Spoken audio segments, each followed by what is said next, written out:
Stay, and I'll raise your children. Let me stay, Clara said. I'll raise your children. Nathaniel Hargrove stared at the stranger beyond his doorway.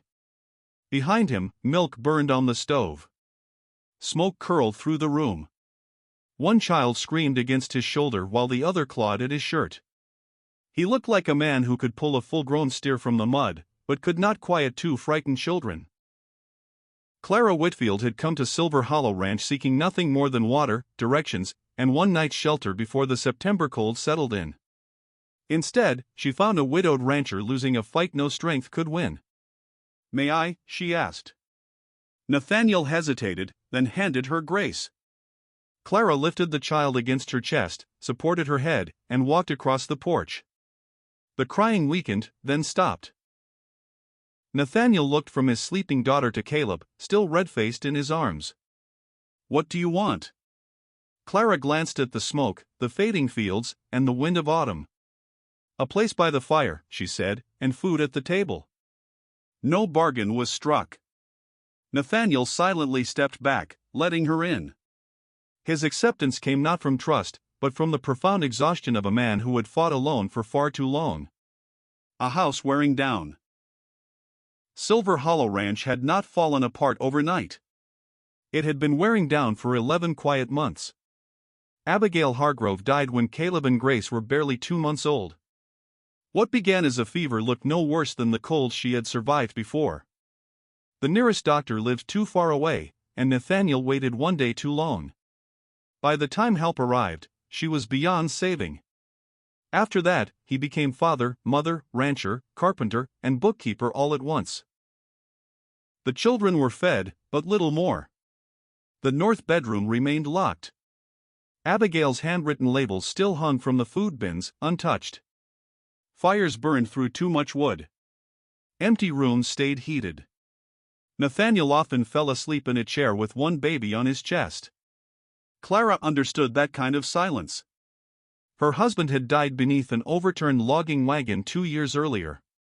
Afterward, she worked on a homestead until the owner sold the land. She arrived at Silver Hollow with very few belongings and no certain place to go next. They had not met by chance. They met because life had left them both with nowhere else to go. Nathaniel did not accept her offer right away. "What do you know about children?" he asked. Clara never claimed to know everything. She simply said she had cared for babies on isolated homesteads, helped her mother assist with difficult births, and learned from her father how to recognize hunger, cold, and trouble breathing before they became dangerous. "I can't pay you," Nathaniel said. "I'm not asking for wages," Clara replied. "A roof, a warm meal, and a place that won't turn me away before the snow comes." She mixed fresh milk for the twins, changed their diapers, washed their faces, and settled them side by side in a wider cradle. Caleb fussed for a while. Grace fell asleep. Nathaniel watched her finish one task before beginning the next. Finally, he nodded. "If the children don't settle, or if you give me reason not to trust you, you'll leave before the first heavy snow closes the road." She accepted without bargaining. He gave her a small room beside the kitchen. "The papers, the north bedroom, and the barn are off limits." Clara simply nodded. That night, she lay awake listening to the wind slip through the house like water through a woven basket. Learning the house. Clara rose before sunrise on her first full day. The fire had already burned down to ash, yet 3 empty rooms still stood open, quietly pulling what little warmth remained away from the children.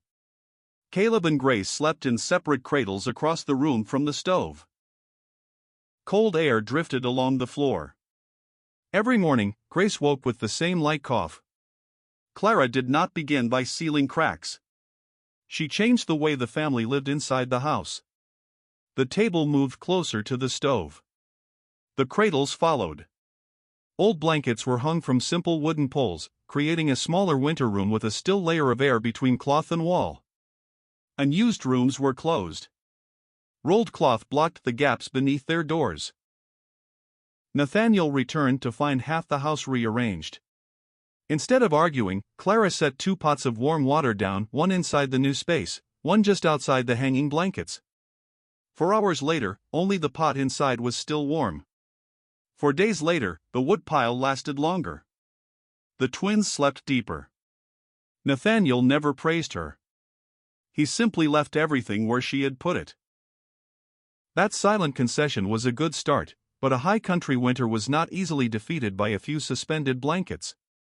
Even the winter room could not stop cold air from circling beneath the cradles. Clara built something smaller, using pine boards from an old shipping crate, worn wool felt, and clean straw packed inside cloth sacks, a three-sided sleeping frame around the twins' cradles. The babies never touched the straw. The top remained open. That first night, Caleb slept longer than he had in weeks. The next morning, Clara pressed her hand against the inside of the felt. It was damp, the baby's own breath had become trapped inside. She dismantled part of the frame before breakfast. Nathaniel watched in silence. "So it doesn't work." "It doesn't work yet," Clara answered. She lowered the front panel, opened two narrow vents near the top, replaced every damp lining, and moved the frame farther from the stove so heat would spread more evenly. The second night, she checked the felt 3 times. By morning, it was dry. Grace never coughed once. Watching the discarded boards beside the wall, Nathaniel understood something important. Clara cared more about the children than she cared about proving herself right. The cellar. While preparing breakfast, Clara noticed a potato with a long white sprout curling toward a crack of light. She carried it into the cellar. The problem was never just one potato. More had turned soft around their eyes. Onions felt damp beneath their skins. Winter squash wore small patches of mold around their stems. Apples had been stacked so closely that one bruised fruit had spoiled 4 others. Cornmeal had hardened into heavy lumps. A sack of dried beans resting against the wall carried a faint sour smell. Nathaniel frowned. "My grandfather lived through winters with worse." Clara cut the potato in half and showed him the pale flesh already breaking down beneath the sprout. Then she lifted a storage crate. Moisture darkened the boards underneath. She found 3 small labels tied to the bins in Abigail's handwriting. "Use first. Keep dry. For the babies." Clara carefully wiped away the dust but left every word untouched. She simply wrote the inspection date on the back. Everything spoiled was separated at once. Everything sound was sorted by how long it could safely last. Watching the growing pile outside, Nathaniel stiffened. "You're throwing away our winter." Clara quietly shook her head. "No. Winter started taking it long before I opened this door." She refused to store every crop the same way. Potatoes were spread in shallow layers and kept in darkness without washing. Onions and garlic were hung where the air stayed dry. Carrots and turnips were trimmed and packed in barely damp sand. Winter squash rested on wooden slats instead of the floor. Sound apples were wrapped one by one. Cornmeal and dried beans were moved into covered chests raised above the ground. That afternoon, Silas Corbett, an aging ranch hand who had worked neighboring spreads for decades, stopped by to repair a broken gate. He found Clara pulling storage bins away from the wall and almost laughed. He was about to tell her the cellar had survived plenty of winters without anyone needing to fuss over it. But when Clara lifted a crate and showed him the wet underside, Silas stopped arguing. He touched the damp wood himself and said nothing more. Instead, he helped build slotted shelves and narrow walkways between the bins. A few days later, Clara discovered her own mistake. The sand around the carrots had been too wet, several roots had turned slimy near the tops. She emptied the box, discarded every spoiled carrot, dried the sand, and packed the rest again. "Going to hide that from Nathaniel?" Silas asked. Clara brushed the dirt from her hands. "Food doesn't care who's right. It only keeps spoiling while pride argues." A house finding its rhythm. By the end of the second week, the house followed a different rhythm. Clara rose before dawn each morning, checked the sleeping box, stirred the fire back to life, and cooked soft cornmeal porridge for the twins. With the children settled, Nathaniel could spend full mornings repairing fences instead of rushing back to the house every hour. Silas no longer had to stop his work just to rock a crying baby. Caleb had begun pulling himself upright against a chair. Grace's cough had nearly disappeared. One afternoon, Nathaniel returned from the pasture and stopped outside the winter room. He heard laughter.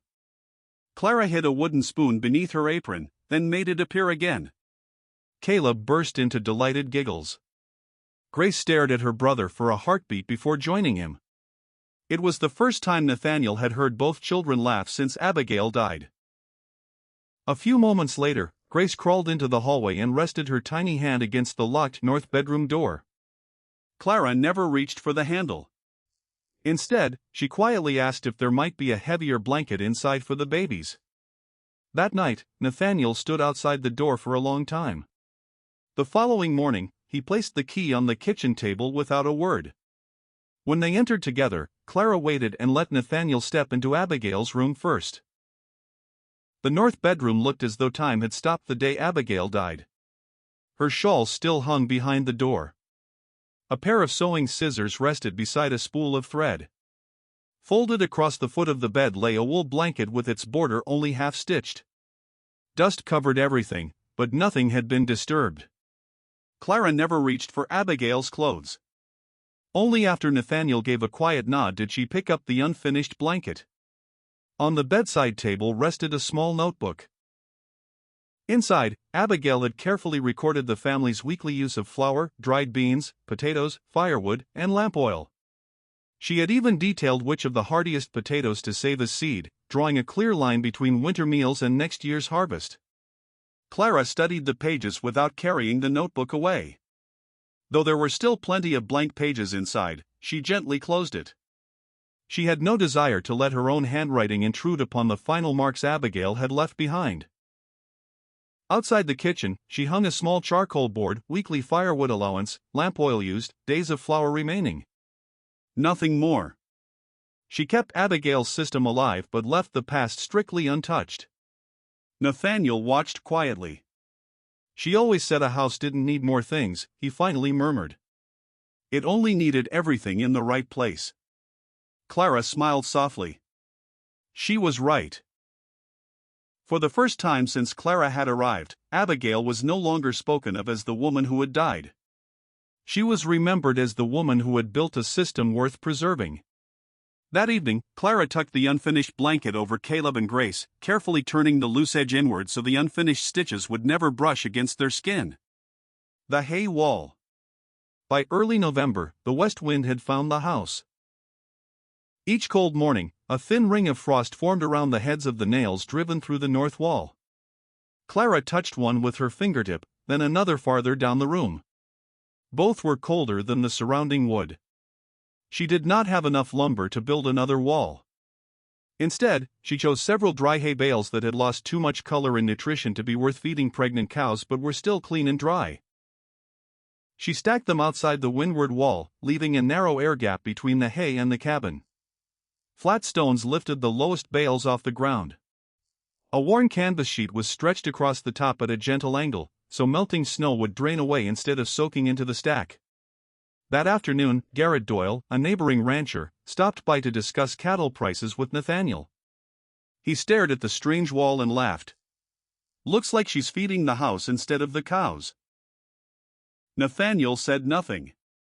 3 days later, Clara discovered one corner had been stacked too low. Meltwater had dampened the bottom bale. Without arguing, she pulled 3 bales apart, raised the stone base, and rebuilt the corner. Garrett happened to ride past again. "I told you the whole idea was foolish." Clara answered only with a hammer. She drove 2 identical iron nails into opposite sides of the cabin. The next freezing morning, the nail behind the hay wall carried only a faint trace of frost. The nail on the exposed wall glittered white. She never pointed it out. Nathaniel noticed it himself. That evening, he quietly carried another load of flat stones and placed them beside her work. He still could not bring himself to apologize, but for the first time, he helped build instead of standing aside, what the roof was saying. The first snowfall came early. It melted under 2 days of weak sunshine, then froze solid when the temperature dropped again. The old snow clung to the shallow kitchen roof. Fresh snow settled on top of it instead of sliding away. Clara noticed the signs before anyone else did. At night, the roof beams answered the cold with quiet creaks. A pantry door that had always swung freely began scraping across the floor. Every hard gust shook a little dust loose from the joints above the stove. Nathaniel barely looked up. That roof has carried 20 winters. It'll carry one more. Clara never argued. She asked Silas to help build a long snow rake from 2 straight lodgepole poles, a light wooden crosspiece, and a rope brace. Standing safely on the ground, they pulled away the old snow a little at a time, never stripping one side clean before touching the other. The weight had to leave the roof evenly. Nathaniel frowned as they spent half the morning working on something that had not yet failed. Clara pointed quietly toward the pantry door, then toward the slight dip beside the stovepipe. The roof is speaking. We just haven't learned to listen. They continued until the hardened lower layers were gone. By the next afternoon, the pantry door rubbed less against the floor, the frame had relaxed. Silas brushed the snow from his gloves and looked at Nathaniel.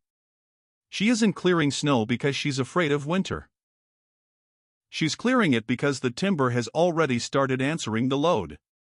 Nathaniel lifted his eyes to the rafters he had raised with his own hands years before.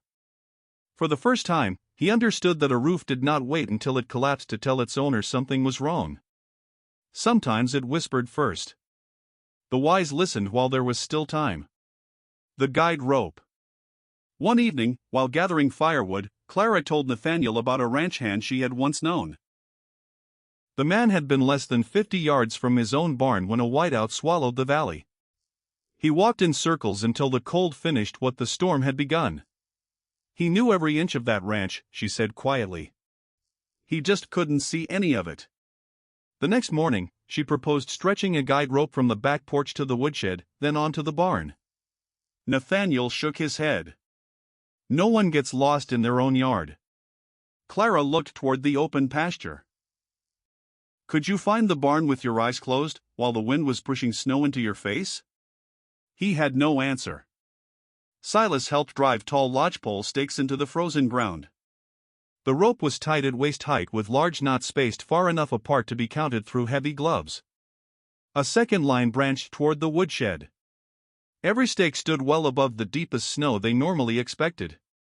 When Garrett rode by, he laughed again.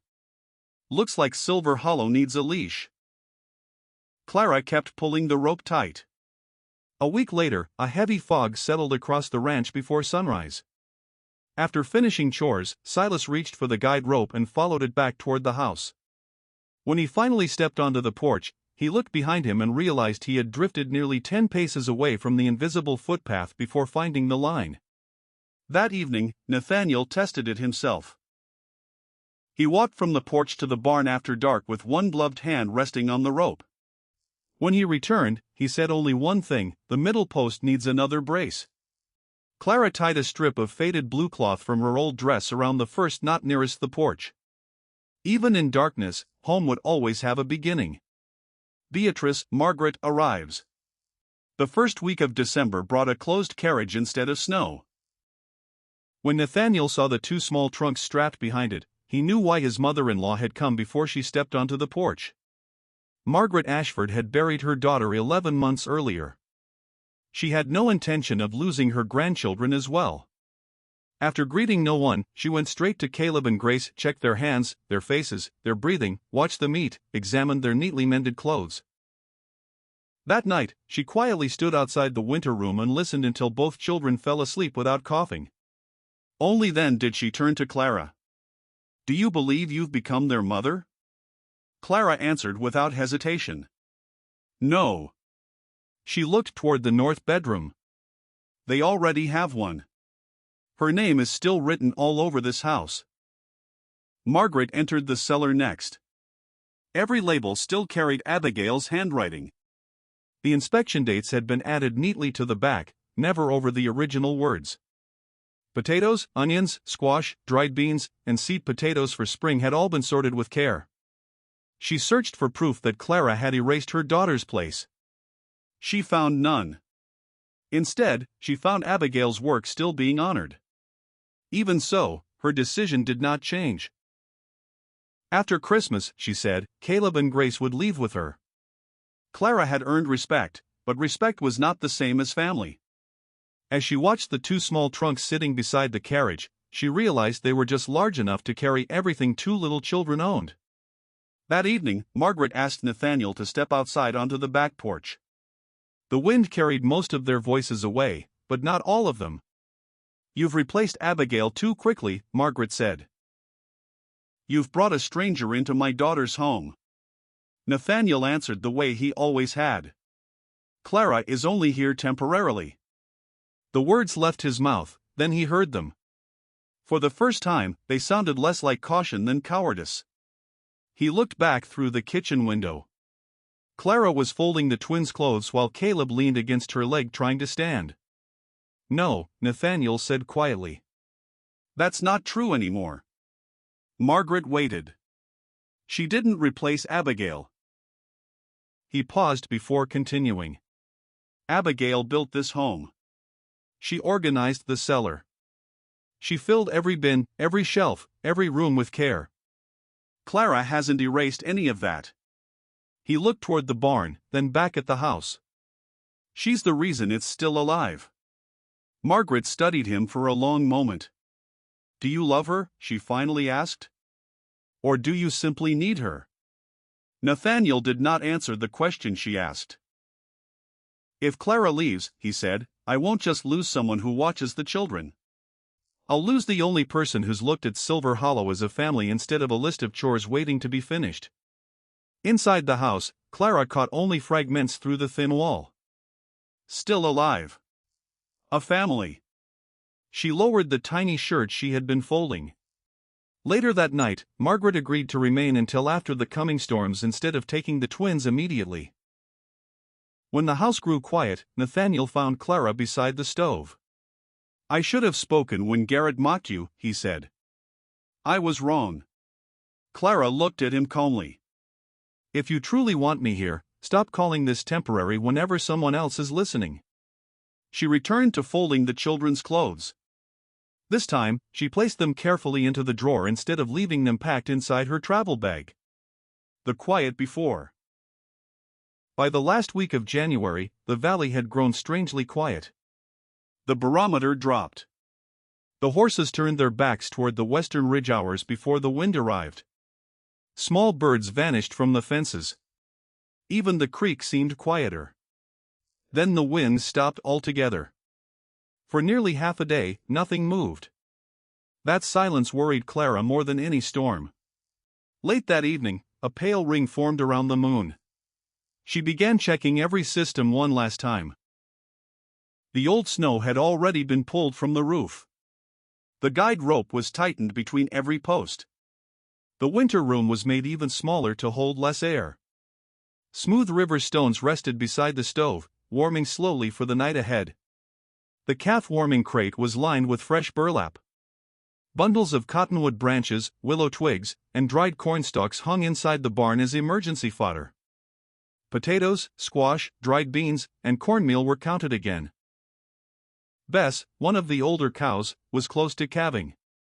Garrett stopped by before riding home. "The town says it'll just be another heavy snow," he said, "nothing more." He refused Clara's offer to move his youngest calves into better shelter. Margaret watched Clara walk from one task to the next. Why prepare for a disaster that hasn't arrived? Clara tied one final knot in the guide rope. Storms don't give people time to prepare. They reveal who already has. Before sunset, Nathaniel asked Silas to stay the night. Then he turned toward Clara. For the first time, he did not ask whether she was certain. He asked something else. "What did we miss?" Clara looked toward the western horizon. Before she could answer, the wind changed direction. The storm. The storm arrived shortly after midnight. The first gust struck the north wall like a falling tree. Then another. Then another. Powder snow forced itself into every crack it could find. Before dawn, the windows disappeared behind solid white. The ranch no longer had a horizon. The cabin groaned, but the hay wall shielded the windward side.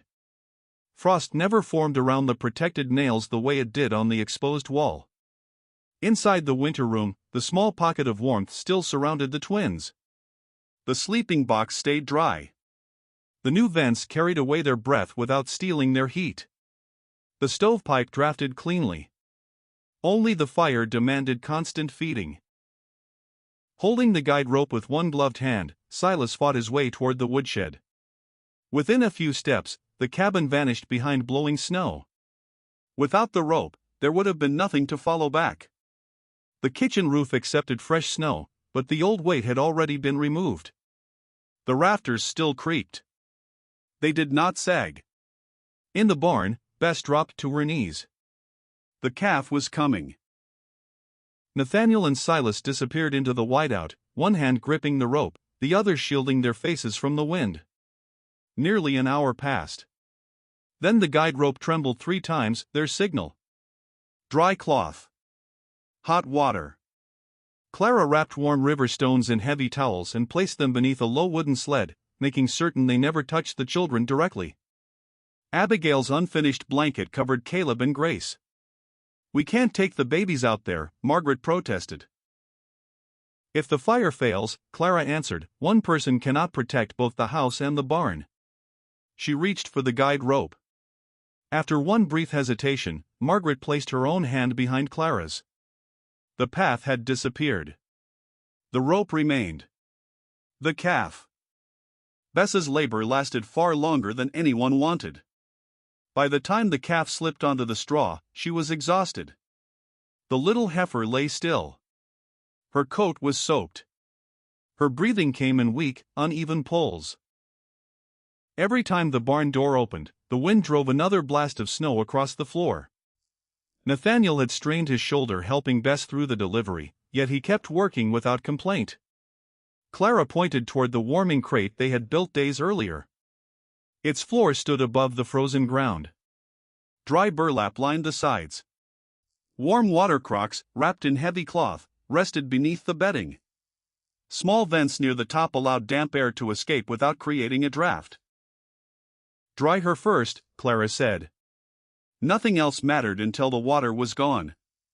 Margaret knelt beside her and rubbed the calf with coarse towels until the wet hair fluffed instead of clinging to the skin.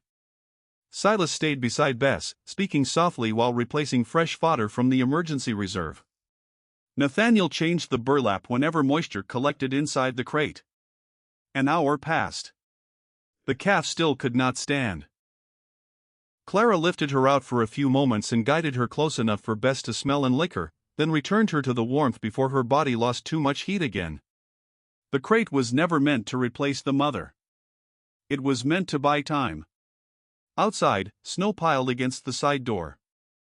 Inside, the older cattle chewed through the cottonwood branches and dried cornstalks they had stored weeks before, saving the best hay for Bess. Nearly 2 hours after birth, the calf tucked her legs beneath herself. She struggled, rose, stood for only a heartbeat, then collapsed gently against her mother's shoulder. "You saved her," Nathaniel said quietly. Clara shook her head. "We only kept her alive long enough for her to begin saving herself." Margaret rested one hand beneath the calf's head. It was the same steady touch Clara had used the day Grace stopped crying. Garrett lost in his own yard. The storm entered its second day. Visibility had shrunk to almost nothing. Then the guide rope jerked hard, once, twice, then it stayed tight. Nathaniel and Silas pulled on heavy coats and stepped into the whiteout, each keeping one hand wrapped around the rope. They found Garrett clinging to the middle post, barely able to remain on his feet. 3 young calves huddled against him, trembling beneath a blanket stiff with ice. The barn beam had given way. His water trough had disappeared under the drift. He had tried to reach Silver Hollow by memory. Memory failed. The rope did not. They led Garrett and the calves back one careful step at a time. Inside the barn, he saw everything he had mocked still doing its job. The roof still stood. The barn doors still opened. Bess's newborn calf was alive. The emergency fodder was already feeding the herd. The hay wall had kept the north side of the cabin free from heavy frost. and the rope he had called a leash had become the only road left in the valley. No one asked for an apology. Clara handed him a mug of warm water instead. "Silas," she said quietly, "bring more dry burlap." In the kitchen, supper simmered from the vegetables that had been sorted weeks earlier. Potatoes marked use first, winter squash, dried beans, and cornmeal now fed one more exhausted rancher and 3 frightened calves. Garrett studied the small charcoal board beside the cellar. "How long will the food last?" Clara glanced at the figures. "Long enough if nobody wastes it." For the first time since she had arrived at Silver Hollow, Garrett simply nodded. He did not argue. He sat beside the fire, watching the frost-covered guide rope disappear through the doorway, unable to meet Clara's eyes. After the storm. The wind finally died down after 3 long days and 2 nights. When daylight returned, Silver Hollow looked buried under the snow almost up to its window sills, but the cabin still stood firm. The barn still stood. Not a single child had suffered from smoke or the freezing cold. The cattle were exhausted, but alive. Bess was peacefully nursing her calf. Down in the cellar, the food supply remained perfectly intact. Every single preparation had faced nature's ultimate test and survived. Instead of rushing out to inspect the damage, Margaret stood quietly watching Caleb and Grace sleep soundly. The children were tucked under Abigail's unfinished wool blanket, kept warm by the smooth river stones Clara had carefully wrapped. 2 women, one from the past, one in the present, had shielded the children together through the raging storm. On the table, a hot breakfast was served from the very supplies Abigail had labeled and Clara had patiently preserved. The warmth from the stove comforted Nathaniel, Silas, and a once arrogant neighbor. The house hadn't just survived the winter's wrath. It had bound them together as a true family, a place where no one was left behind. Standing beside the stove, Margaret turned to Nathaniel. "I won't be taking Caleb and Grace with me." Then she faced Clara. "I came here believing you were trying to erase my daughter's memory." She gently touched the edge of the wool blanket. "Now I realize you didn't replace her legacy. You used your own 2 hands to keep it alive." Outside, Garrett quietly walked along the hay wall. "How high should these stones sit?" he finally asked. "And how far apart do you tie those knots so a gloved hand can still find them?" Nathaniel never answered for her. He simply smiled. "Ask her. It was her design. A blanket and a beginning." Several days after the storm, Margaret unlocked the north bedroom one last time. She carried out Abigail's unfinished wedding blanket and placed it gently into Clara's hands. "I don't want you to replace her name," she said. "I want this blanket to keep warming the people she loved." When Margaret left for the county seat, the 2 small trunks returned with her. They were empty. A week later, Nathaniel found Clara standing in the same doorway where she had first asked for shelter. "I owe you more than thanks," he said. Clara waited. "I won't pretend Abigail was never here. She always will be. She's part of these walls." He looked across the ranch. "But you're the reason this place became a home again." He took a slow breath. "I'm not asking you to stay because I need someone to raise my children." He smiled for the first time in many months. "I'm asking you to stay because I want someone beside me when it's time to decide what we fix next." Clara looked at him, a rare, genuinely warm smile breaking through. "You still have a habit of waiting until things break before you fix them," she teased gently. Her eyes grew serious but kept their warmth. "I'm not staying just to patch things up, Nathaniel. I'm staying so we can build something that lasts." She glanced around the home, then softly answered him. "Besides, I unpacked my travel bag a long time ago." Spring. Spring finally reached Silver Hollow. Snow melted away from the hay wall. The damp bales were replaced, while the sound ones found new purpose as bedding. Garrett helped stretch another guide rope toward the well without mentioning the jokes he had once made. In the garden, Clara planted the seed potatoes she had protected through the winter. Caleb and Grace patted the loose soil with tiny hands. As Clara lifted Grace from the muddy row, the little girl whispered, "Ma." It might have been a word. It might have been only a sound. Nathaniel heard it. He never corrected her. Silver Hollow entered another growing season, not untouched by loss, not free from hard work, but no longer living one day at a time. Because wisdom was never proven by surviving the easy seasons. It was proven by what remained standing after the storm had passed.